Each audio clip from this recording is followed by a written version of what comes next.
দাদাই মোক চিনেমালৈ অনাটো মোৰো একে সপোনেই মোৰ জীৱনৰ কাৰণে ডাঙৰ কথা যে মই গান গোৱা ল'ৰা এটাক দাদাই মানে অভিনয় কৰালে। কিন্তু এই ইণ্টাৰভেললৈকে চালোঁ, আচলতে সপোন আছিলে মোৰো আছিলে যে দাদাক কাষত বহি কাষতে ৰৈ চিনেমাখন চোৱাৰ, সেয়া সম্ভৱ হৈ নুঠিলে আজি। সেয়া সেইখিনি বুজাবলৈ দিগদাৰ একদম বুজা। কিন্তু দাদাৰ যিখিনি সপোন সেয়া চব পূৰ হৈ আছে, দাদাই বিচৰা মতে হৈছে। দাদাই বিচৰা মতে চিনেমাৰ উদ্যোগ বহুত ওপৰলৈ গুচি গ'ল, বহুত কিবা হৈ গ'ল। অসমৰ মানুহে দাদাই বিচৰাতকৈও চাগে বেছি মৰম দিলে, কিন্তু এই সকলোখিনি চাবলৈ তেখেতে আজি চাগে নাই। কিন্তু বিশ্বাস তেখেতে চাগে আমাৰ মাজতে আছে, আমাৰ আশে পাশে চাই আমাক আশীৰ্বাদ দিব, আৰু তেখেতৰ প্ৰতিও মন আমি সদায় এনেকৈয়ে থাকিম।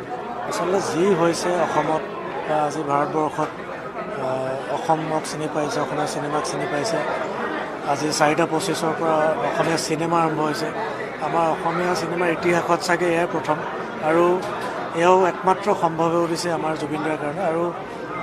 আৰু বেলেগ এনেকুৱাকৈ চাগে ইতিহাস কোনেও নোৱাৰিব। সকলোখিনি অকল জুবিনদাৰ কাৰণে হৈছে।